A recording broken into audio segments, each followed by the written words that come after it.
Assalamualaikum warahmatullahi wabarakatuh. Bismillahirrahmanirrahim. Alhamdulillah, salatu wassalamu ala Sayyidina Muhammad ibn Abdillah Rasulillah wa ala man sahibah wa tabi'ah hudah amma ba'd. Hikam Ibnu Athaillah, hikmah nomor 81. Bismillahirrahmanirrahim. Al-arifuna utawi wong-wong sing ma'rifat, orang yang sangat mengenal Allah, ida busitu nalikane dilapangkan sapa arifun, orang-orang ma'rifat ketika gembira, dilapangkan hatinya, dilapangkan rezekinya, dilapangkan kesehatannya, dimakmurkan dunianya, karena masih di dunia, iku akhwafu, lebih takut, lebih khawatir, lebih takut, lebih khawatir. Akhwafu, lebih takut, lebih khawatir, minhum, daripada arifun, daripada mereka, idza kubidu nalikane disempitkan sapa arifun, ketika sempit rezeki, ketika sedih, ketika kekurangan materi. Tapi orang-orang yang mengenal Allah lebih takut ketika dalam keadaan kaya, lebih takut ketika dalam keadaan sukses, lebih takut ketika dalam keadaan gembira, pengaruh besar, banyak pengikut, terhormat, aljah, pangkat, duniawi, harta. Mereka lebih takut dalam keadaan itu daripada ketika sempit rezekinya. Sebab wala yaqifu, lan ora mandek, tidak bisa patuh dengan rambu-rambu, ala hududil adabi, ing atase batas-batas tata krama, tidak berhenti pada batas-batas tata krama, yaitu rambu-rambu sunnah Nabi SAW, rambu-rambu Al-Quran, fil basdi, ing dalam keadaan lapang, ketika lapang rezeki, ketika kaya, ketika punya jabatan, ketika banyak pengikut, ketika banyak santri, ketika pengaruhnya besar, tidak bisa beradab dalam kondisi itu, illa kecuali sapa qalilun, hanya sedikit. Nah, dalam hal ini Profesor Dr. Yusri Rusdi dalam kitabnya Irsyadul Bariyah Syarah Hikam halaman 243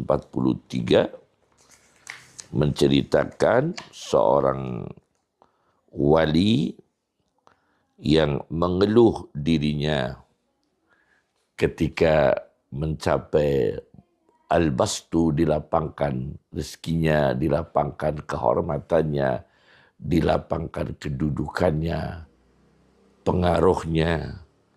Ketika ini dia mengalami zallah, mengalami terpleset suatu dosa, kesalahan.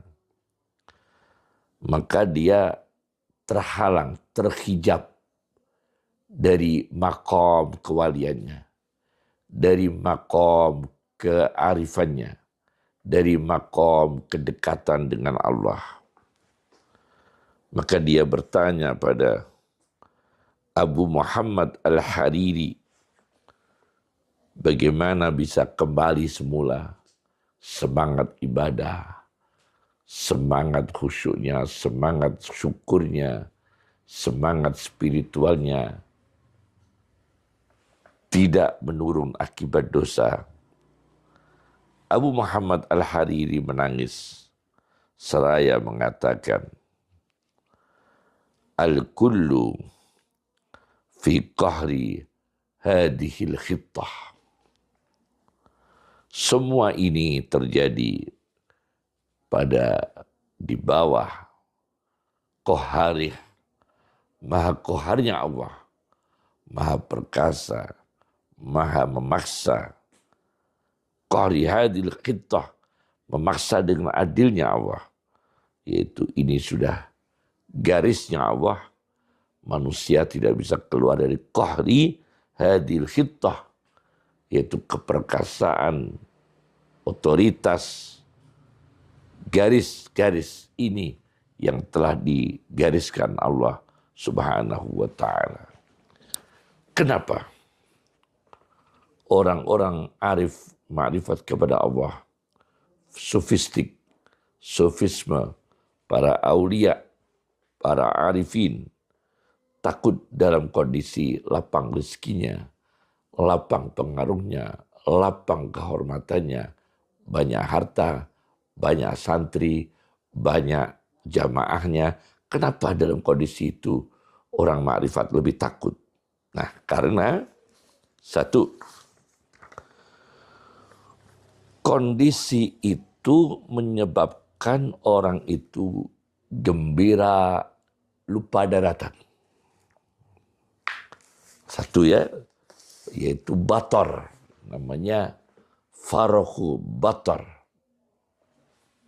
Meskipun dia ahli dzikir bisa sombong. Gembiranya itu gembira karena bisa lupa daratan, seperti tidak berilmu. Ahli kitab tapi tidak kelihatan kitabnya, kelihatan kemewahannya. Latar belakangnya orang yang belajar tasawuf, begitu pengaruhnya besar, memamerkan mobilnya, memamerkan kekayaannya. Dan ini sudah bukan marwah ulama, bukan lagi di ciri-ciri ulama yang baik ya. Nah, ini saya gambarkan dalam sebuah tafsir Ibnu Katsir, karya Ibnu Katsir di jilid 3 halaman 229, ketika menafsirkan sebuah ayat ya, yaitu farah, yaitu hatta idza farihu, ketika mereka sedang gembira, bima utu, dengan apa yang diberikan kepada mereka, punya mobil mewah, punya rumah mewah, punya tabungan besar, punya kekayaan sekian, dipamerkan padahal dia ini latar belakangnya ini pendidikannya agama, kitab. Nah, ketika gembira-gembira seperti itu, akhadna hum baghtatan, maka aku timpakan kepada mereka musibah yang mendadak. Nah, ini akhadna hum baghtatan fa idza hum mublisun, dan musibah itu tidak bisa dihindari, sudah terjadi. Bisanya hanya putus asa. Sudah terjadi, maka akhirnya mereka putus asa. Nah, ini Rasulullah SAW mengatakan, idza aradallahu biqaumin baqa'an aw nama'an, apabila Allah menghendaki pada suatu bangsa, kaum, baqa'an, stabil, tetap, aw nama'an, atau meningkat, ya meningkat, grafiknya meningkat, razaqahum al-qasda wal afaf, maka Allah memberikan rezeki kepada mereka kesederhanaan. Tidak memamerkan kayanya, tidak memamerkan mobil mewahnya. Dan itu tidak beda dengan ya orang-orang tidak berilmu yang hanya kaya raya. Ya. wal afafa, dan terjaga, artinya dia dapat rezeki itu steril. Dari mana sumbernya? Bukan dimanfaatkan oleh tokoh-tokoh politik kemudian dikasih uang. Itu tidak terhormat, ya.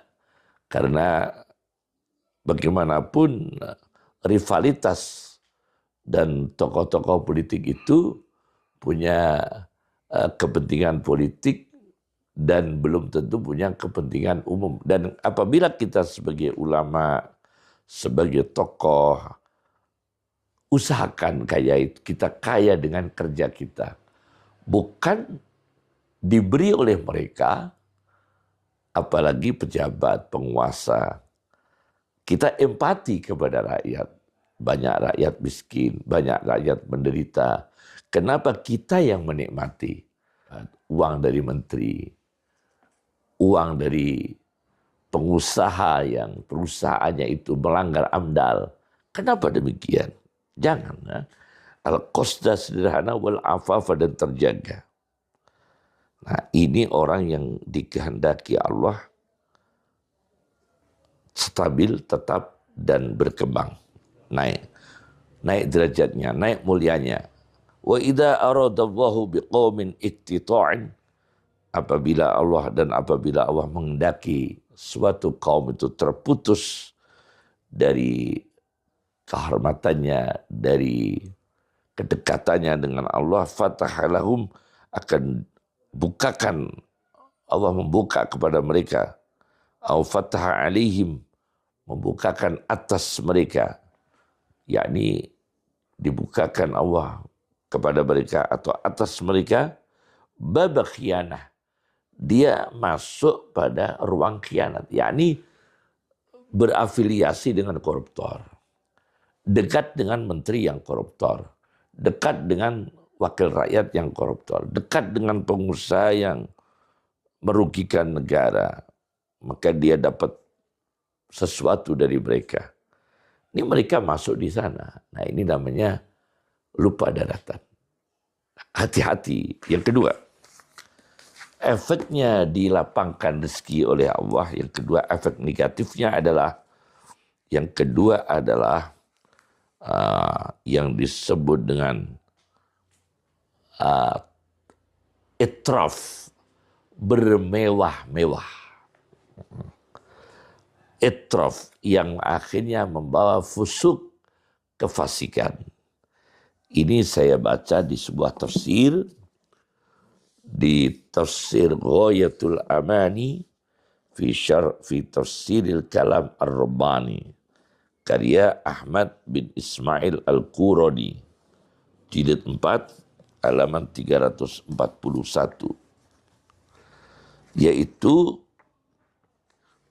ketika beliau menafsirkan ayat amarna mutrofiha fafasaku fiha. Allah menginginkan menghancurkan suatu negeri. Amarna mutrofiha fafasaku fiha. Maka aku perintahkan, kata Allah, penghuni negeri itu, kampung itu, yang bermewah-mewah. Bermewah, mutrofia. Kemewahannya ditampakkan. Lain ulama dulu ya, ilmunya menonjol, marwahnya menonjol, ikhlasnya menonjol, ratusan hektar beliau miliki, tidak ditunjuk-tunjukkan kayanya. Itu lebih elegan, lebih terhormat ya. Amarna mutrofiha, aku perintahkan mereka yang bermewah-mewah, fafasaku fiha, maka yang bermewah-mewah itu melakukan suatu kefasikan. Ini di dalam tafsir Ghayatul Amani fi tafsiril kalam ar-Rabbani, karya Ahmad bin Ismail al-Qurani, halaman 342. Beliau tulis begini, litakuna lamma afadha alaihim an-ni'am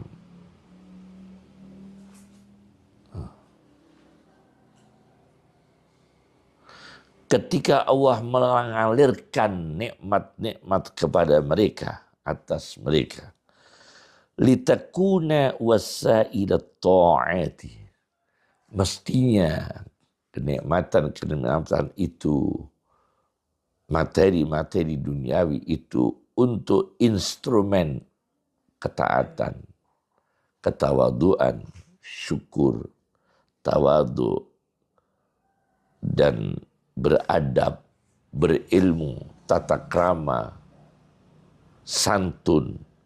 Faja'aluha darai al-ma'asi, anehnya maka mereka menjadikan nikmat-nikmat itu sebagai alat-alat perantara untuk berbagai kemaksiatan. Kemaksiatan itu bukan berarti hanya membuat tempat maksiat, bukan begitu, termasuk melakukan hal-hal yang mubadir, membuang-buang uang yang jauh dari nilai kesederhanaan.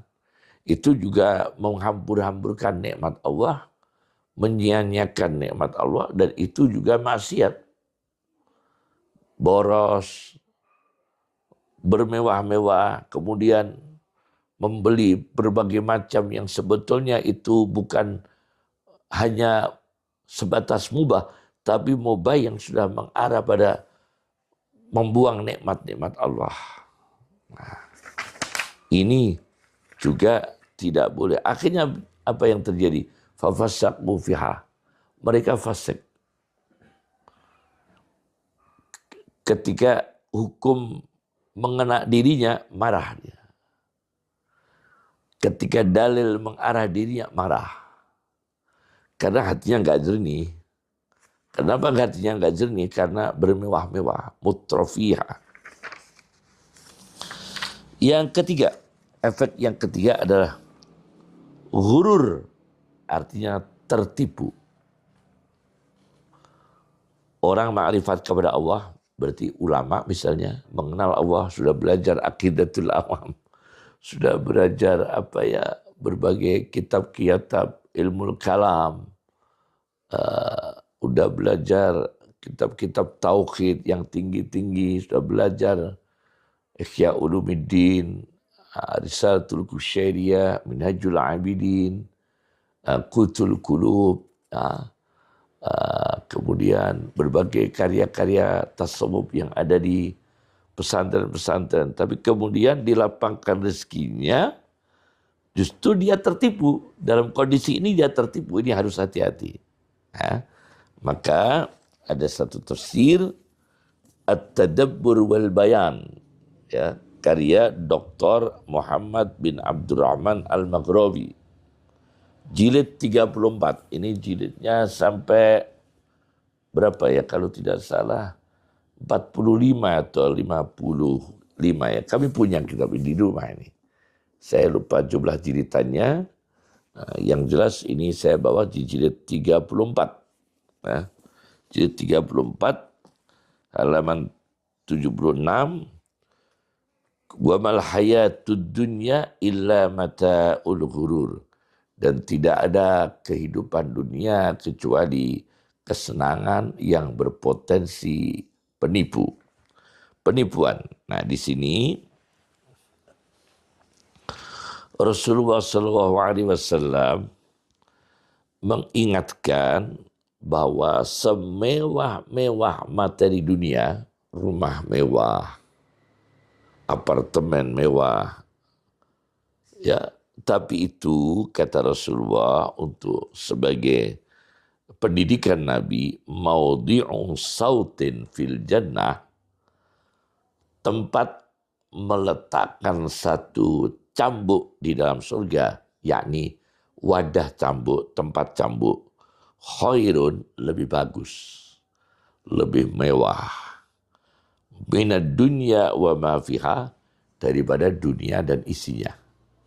Nah, ini semewah-mewahnya duniawi itu seisinya kalah mewahnya dengan tempatnya cambuk di surga. Nah, beliau Muhammad bin Abdurrahman Al-Maghrawi, doktor ini, kalau tidak salah ini ulama dari Sudan, mengangkat dari penafsirannya Ibnu Daqiqil Id. Beliau mengatakan, Ibnu Daqiqil Id, kenapa dibandingkan dengan tempat cambuk di surga, ini mimbabi tanzilil maghib manzilatal mahsus, yaitu menempatkan yang gaib. Yang gaib apa? Tempat cambuk di surga, manzilatal mahsus, tempat posisi mahsus, yaitu yang kelihatan secara indrawi visual, yaitu tempat cambuk ketika di dunia. Tahqiqan lahu fin nafsi, untuk menekankan kebenaran pada hati kita, likauni dunya mahsusatan fin nafsi, karena dunia ini kan dilihat secara visual dalam hati manusia, dalam diri manusia. Musta'dhamatan fittiba', selalu diagung-agungkan, dimulia-muliakan, dihargai dalam tataran tabiat manusia. Nah, falidzalika waqa'atil mufadalatu fiha. Falidzalika waqa'atil mufadalatu biha. Maka karenanya terjadi mufadalah, untuk membandingkan mana yang lebih. Ternyata Nabi mengatakan tempat cambuk surga lebih bagus daripada dunia seisinya. Supaya apa? Ini supaya diketahui bahwa seisi dunia tidak mengimbangi sekecil semut di surga. Nah, ini penting sekali ya, supaya kita tidak tertipu. Sebagai contoh ya, kita ini kadang-kadang dunia ulama, kadang-kadang kita pamer dunia.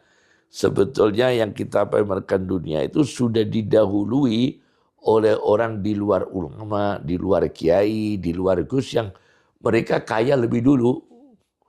Dan kaya mereka lebih dulu dan sudah memiliki apa yang kita pamerkan sekarang ini. Jadi kita para ulama janganlah memamerkan duniawi, karena yang kita pamer-pamerkan itu sudah didahului oleh mereka yang bahkan bukan ulama, bahkan bukan muslim. Kemewahannya jauh di atas kita duniawinya. Dan mereka memamerkan atau tidak memamerkan, yang jelas sudah mendahului kita. Jadi kalau kita ini memamerkan, ini objek kita memamerkan kemana? Kita menyombongkan duniawi kita. Arah kita menyombongi siapa? Kalau menyombongi non-muslim, kita didahului mereka. Secara materi, kemewahan. Non-muslim kemewahannya lebih. Terus kemana kita mau menyombongkan kemewahan kita? Apakah sesama muslim berarti menyakiti muslim? Ini tidak boleh. Ini namanya gurur, tertipu. Ya. Yang keempat adalah lahun, kelalaian. Kelalaian, lahun ya, adalah kelalaian. Lahun adalah kelalaian. Bagaimana kelalaian? Saya baca di dalam sebuah tafsir Al-Kasyaf. Tafsir Al-Kasyaf ini secara teologi Mu'tazilah. Dalam hal ini kita tidak membahas teologi, tidak membahas akidah. Jadi kami ahli sunnah wal jamaah. Ini tafsir Al-Kasyaf, tafsir yang berhaluan Mu'tazilah. Karya Abul Qasim Mahmud bin Umar Az-Zamahsyari. Al-Kasyaf. Di jilid 4, halaman 280, 281. Ketika menafsirkan alhaakumut takasuru hatta zurtumul maqabir, melalaikan kalian, menyibukkan kalian, membuat lupa kalian, at-takasur. At-takatsur di sini penafsirannya Al-Kasyaf itu at-tabari fil kasrah. Umu-umuan di dalam apa? Di dalam kuantitatif, kuantitas. Wattabahi, bangga-banggaan, biha dengan kuantitas, kuantitatif, bukan kualitas. Wa ayyakula haula, dan mereka ini berkata, nahnu aksaru, kita lebih banyak hartanya, lebih banyak asetnya, lebih banyak santrinya, lebih banyak pengikutnya, lebih banyak jamaahnya. Wa haula nahnu aksaru. Itu takatsur. Ya, di dalam tafsir Al-Kasyaf. Nah, ternyata di sini dulu Bani Abdi Manaf pernah bersaing dengan Banu Sahmin. Siapa yang lebih banyak jumlah anggotanya? Banu Abdi Manaf atau Banu Sahmin? Ternyata setelah dihitung Banu Abdi Manaf dan Banu Sahmin yang masih hidup, ternyata lebih banyak Banu Abdi Manaf jumlah anggotanya. Maka Banu Sahmin ini menolak dengan data itu. Kata Banu Sahmin, innal baghya ahlakana fil jahiliyah. Sesungguhnya banyak terjadi pelanggaran HAM, penganiayaan, kedoliman yang menewaskan kita, Banu Sahmin, anggota kita, fil jahiliyah, pada masa jahiliyah. Maka Banu Sahmin minta kepada Banu Abdi Manaf, fa'aduna, maka kita bersaing. Nah, ini lafaz yang jarang. Ada, asalnya adada, wazannya fa'ala, musyarakah. Mari kita saling, musyarakah itu saling mengadu bilangan. Fa'aduna, maka kalian dengan kita bersaing mengadu jumlah bilangan, bil ahyai, yang masih hidup dihitung, wal amwati, yang sudah mati dihitung. Begitu dihitung semua yang hidup dan yang mati, fakassarat hum Banu Sahmin, fakassarat hum Banu Sahmin, maka Banu Sahmin mengungguli, jumlahnya banyak, mengungguli Banu Abdi Manaf. Karena yang dihitung bukan hanya yang masih hidup, dihitung juga yang sudah mati. Maka ini terjadi menyombongkan yang masih hidup, juga sombong dengan jumlahnya yang sudah mati. Nah, ini terjadi. Ini tafsiran pertama, ini tafsiran yang pertama. Tafsiran kedua, kanu yazurunal maqabir fayaquluna hada qabru fulan wa hada qabru fulan inda tafakhurihim. Mereka ini kalau sedang berbangga-bangga nasab, berbangga-bangga keluarga mereka, datang di kuburan.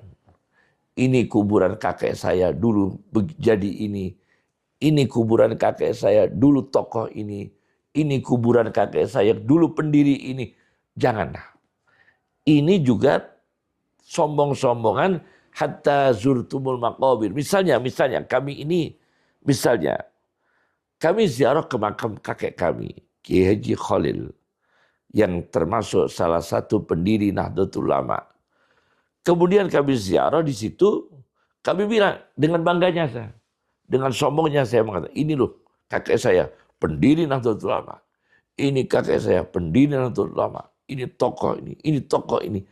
Itu masuk dalam alhaakumut takasuru hatta zurtumul maqabir, yaitu menyombongkan kakek-kakeknya di lokasi kuburan, terutama dalam event-event haul misalnya.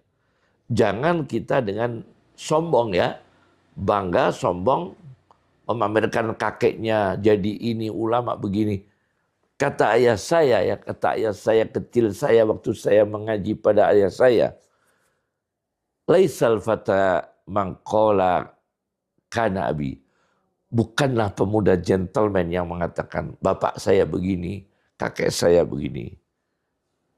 Apa terusannya ya, kalau tidak salah redaksinya, innal fata mangkola ha anaza. Kalau tidak salah redaksinya, sesungguhnya pemuda yang gentleman yang mengatakan inilah saya, inilah hasil bagaimana kita ngaji, bagaimana kita berusaha, bagaimana kita berikhtiar, bagaimana kita studi, ta'allum, tafaqquh, dan sebagainya. Ini tafsir yang kedua.